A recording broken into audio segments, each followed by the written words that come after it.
This is Football at 4. Football at 4, powered by the Inside the Birds podcast. It is brought to you by Bet365. Whatever the moment, whatever the sport, it's never ordinary at Bet365. This week has been far from ordinary. The Eagles have gone off script all over the place, and we're going to get into it now. Adam Caplan's here from the Inside the Birds podcast, which you can check out on all podcasting platforms and their YouTube channel. Just search Inside the Birds. And here is Adam Caplan right now on the Sports Bash Football at 4. Holy mackerel, Adam. This week has been very out of character for Howie Roseman and the Eagles. So let's kind of go through it all, including at 3 o'clock today when they traded for Kenny Pickett. It looks like they wanted Flacco. They were looking down that road. They needed a backup quarterback. How does Kenny Pickett get here? Yeah, it's interesting. So I know the Eagles liked him for that draft 2 years ago, and the Steelers were done with him because Russell Wilson was going to be their starter.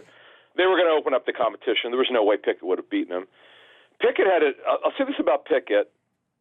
He had an outstanding offseason last year, really good OTAs, great training camp.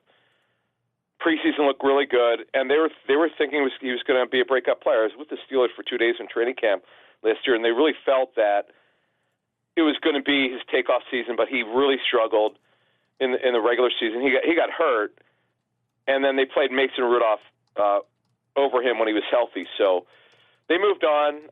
It had nothing to do with the cap. It's all about performance. These moves, Mike, as I've always told you, 90% are strictly performance-related. This one's clearly performance-related. And also, you should know, the former general manager, Kevin Colbert, that was his last draft. Omar Khan did not make that pick. So there was no allegiance to this player, so they traded him. They swapped picks. The Steelers move up about 22 spots overall. And the Eagles get their backup quarterback. He'll be the number 2. McKee will be the 3. It's a cost-effective backup. In fact, that's another way to look at it for you, the Eagles. Obviously, if he plays, he's got to play well, but he's only going to make in salary $985,000. He's about a $1 million roster bonus, so they're going to owe him less than $2 million this season. Next year's salary for 2025, $2.6 million is fully guaranteed, but that is on the lower end of backup quarterbacks, Mike. So it's a cost-effective move. Yeah, and obviously, this is a kind of a surprise on the player. We know they needed a backup quarterback, but to make the trade, they give up a third-round pick in the deal. They get back a fourth-round pick, so they lose their pick number 98. They pick up pick number 120, and then they also send 2 2025 seventh-round picks. And then return, Kenny Pickett is here. All right, Josh Sweat, there was a lot of talk that he might be the guy that goes, or maybe both of the guys go, him and Reddick. Well, Sweat takes a pay cut. He's back. Now what? All right, this is fascinating. Even Sweat, he said on social media that he said, "You see, you guys," he was saying goodbye because he knew they were shopping him. I'm looking into this. I just feel like they could not get what they thought he was worth, so they kept him. He was owed, in my reporting on this, $16 million total. He had a non-guaranteed option bonus of just under $15 million plus his base salary, which is also not guaranteed. $16 million in cash. They cut his pay about 45%. He'll make $10 million this season instead of $16 million. He's still only on 1 year here. So Josh Sweat is going to be on the football team this season. There's no question about it. And they're better with him. I know he really struggled in the second half. His effort was not good enough, as we talked about on our Thursday show on all platforms. Tape is bad second half, but the guy's really good against the run. He's a good pass rusher, not great. Vic Fangio likes length in terms of height. He's got long arms on about 35 range.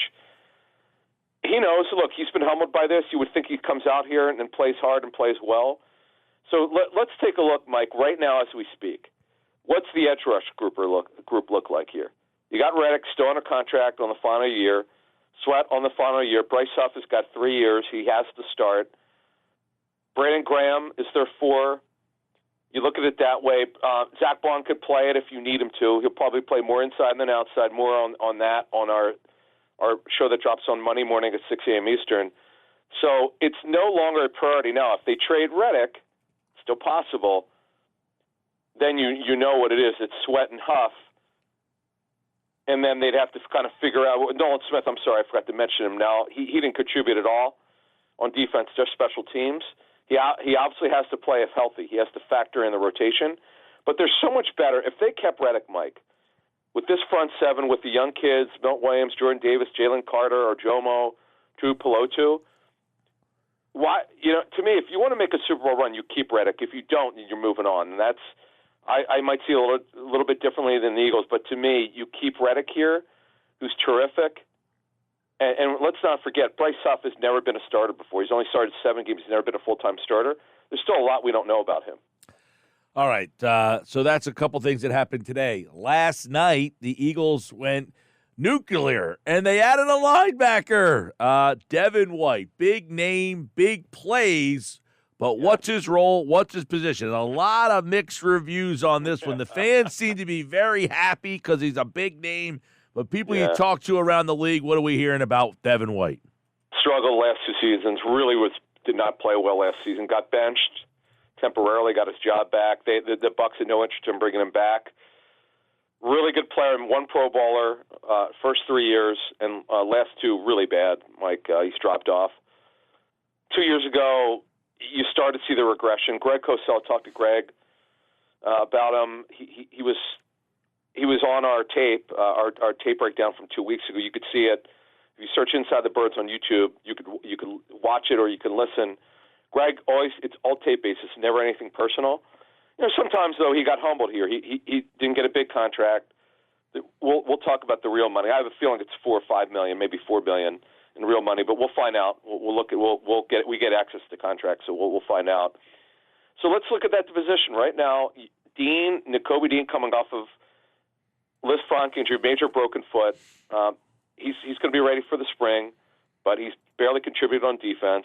With Deon White, who really struggled the last 2 seasons, Van Sumeren, and then Zach Bond will play inside and outside. We're told they have some interest in bringing Zach Cunningham back. We'll see. They could use one more guy just for depth and competition. Plus, with Dean's injury history and Dean and White being on a 1-year deal and not playing well the last 2 seasons, Mike. Plus, they have Brandon Smith, who, by the way, was a former 4th rounder for Penn State.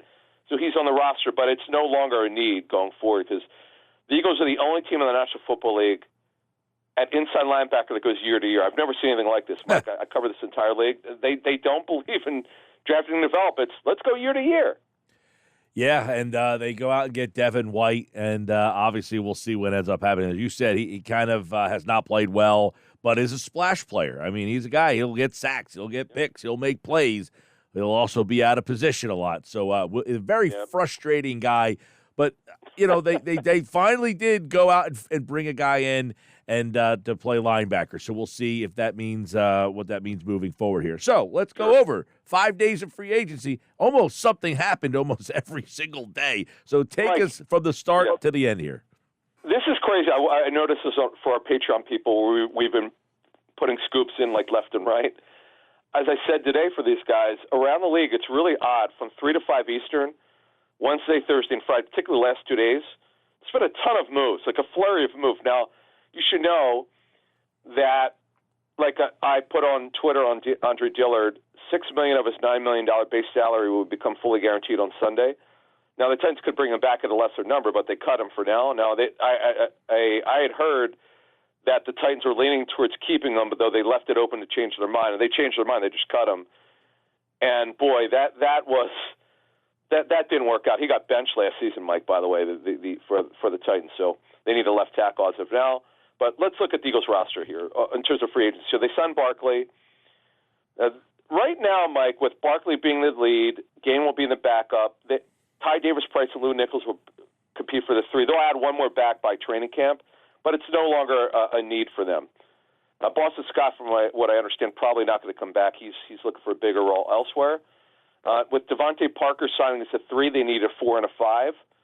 With Matt Hennessy, he should be the top backup guard center. We talked about this on Inside the Birds Monday. Look for them to bring in a center/guard. That is Matt Hennessy.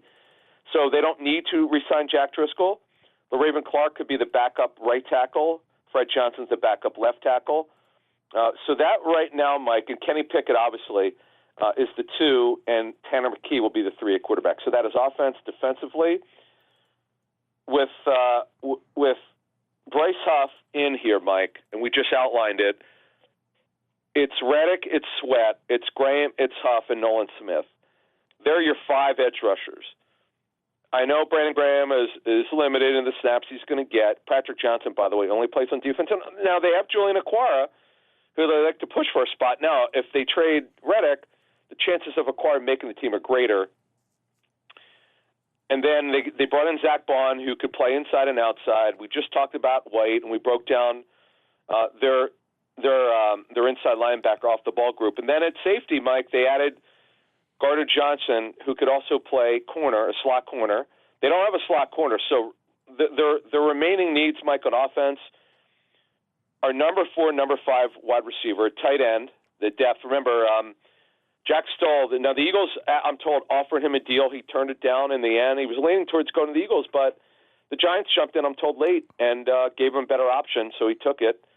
And then defensively, they could still use a veteran defensive tackle. They need 2 safeties. They need 2 corners and then a nickel. So, Mike, it's all on the back end of their defense. They need to add 5 players by the time training camp starts. They're still looking at veteran safeties, we're told. Yeah. They're looking for a nickel, obviously. Gardner Johnson could do it, and obviously they left it open for Maddox to return. So lots of work for Harry Roseman and his group on defense. Yeah, and I mean, they've already done a ton of work. I mean, they have been one of the most active teams out there, but do you anticipate, Adam, that they will stay active? Yes, if the right players become available, yes, absolutely. So, Mike, in the end here, there's Jordan Fuller's available as a safety for the Rams. Blackman, the safety for the Colts, who we reported on Monday they have interest in. I would keep an eye on those names. Oh, and by the way, the Commanders, Jordan Fuller just signed about 5 minutes ago.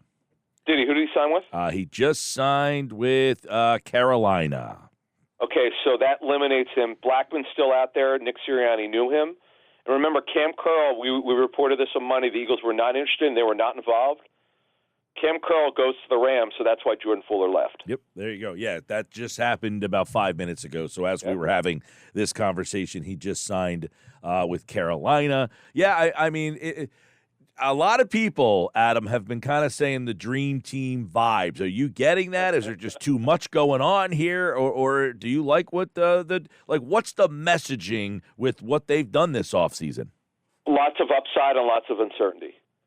You look at Barkley, who's got, no offense to DeAndre Swift, he's more talented, but Barkley's not coming off a good season. He's on the back 9 of his career.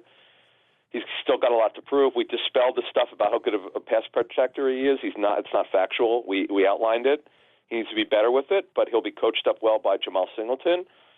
Javante Parker, what does he have left? Devin White, you outlined it, Mike. I agree totally. His tape was not good the last 2 seasons, but he's got talent. Gardner Johnson, can he stay healthy? He's a terrific player. Can he stay healthy? How does Bryce Huff play as a full-time starter? Mike, he's never been that. So lots of upside, lots of questions here. And, again, they're not even close to being done here. Remember, free agency, folks, doesn't go in a day, doesn't go in a week.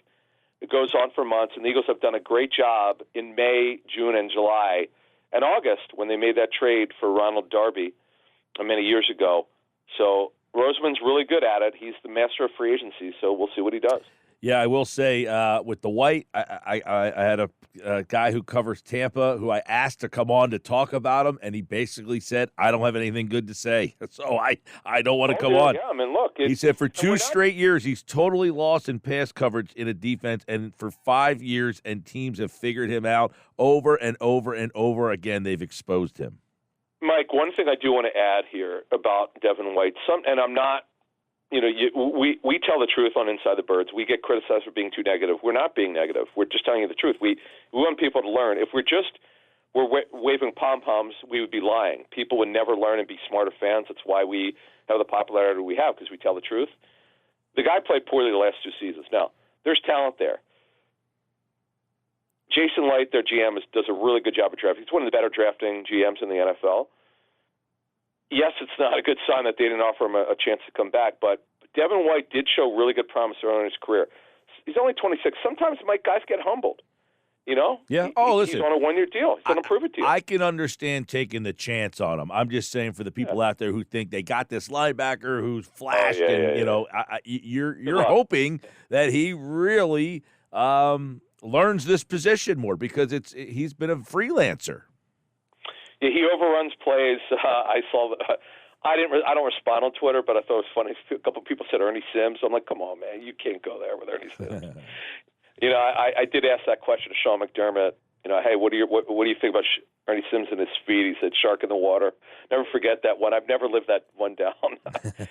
I'm glad no one's found the sound of that one when I asked it. I'm hoping that my voice wasn't on that one, but I remember that day vividly. Mosher and I used to do a show every Monday at the old Taj Mahal in Atlantic City. On Mondays, we did Mosher Mondays, and he did the whole show with me. And Ernie Sims signed on that Monday when we were there live. I remember that vividly because you just remember where you are. It's certainly not that Ernie Sims was like a All-Pro or anything, but the Eagles and linebackers, it always has been this love-hate relationship with you love when they have a good linebacker, and you hate that they don't have the position. So they finally have done something here at that spot. Adam Caplan from the Inside the Birds podcast. Man, we have the podcast probably plenty to break down, plenty coming, and the offseason is really got off to a crazy start. We'll see what week number 2 brings, and then the draft season will be here, and we'll start to get into that as well. Any Aaron Donald thoughts? Were you surprised that he retired? He actually almost retired last year, so no, I'm not. 10 years in, 2014 draft. Well, I was just looking over that draft today, Mike, after he announced his retirement. That was a pretty good draft. Unfortunately, not for the Eagles. They drafted Marcus Smith, but yeah, that.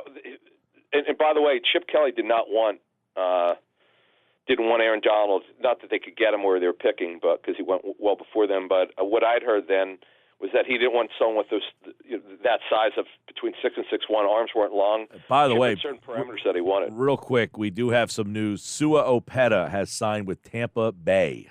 Good for him. Yep, so he is no longer an option here. If you were hoping that he would be a right guard option, Sua Opeta. I know Andrew's a big fan of Sue, big, strong guy. He has now signed with Tampa Bay, so he is gone as well. But, yes. Yeah, one more thing. For people, we appreciate, our Patreon has blown up. We've got a lot of new members. Patreon.com/InsideTheBirds. We put a lot of notes and scoops on Discord. We have a Discord channel as well, which you get part of your Patreon subscription. And we also put in contract information. We put BGs up. We put Barkley's breakdown up.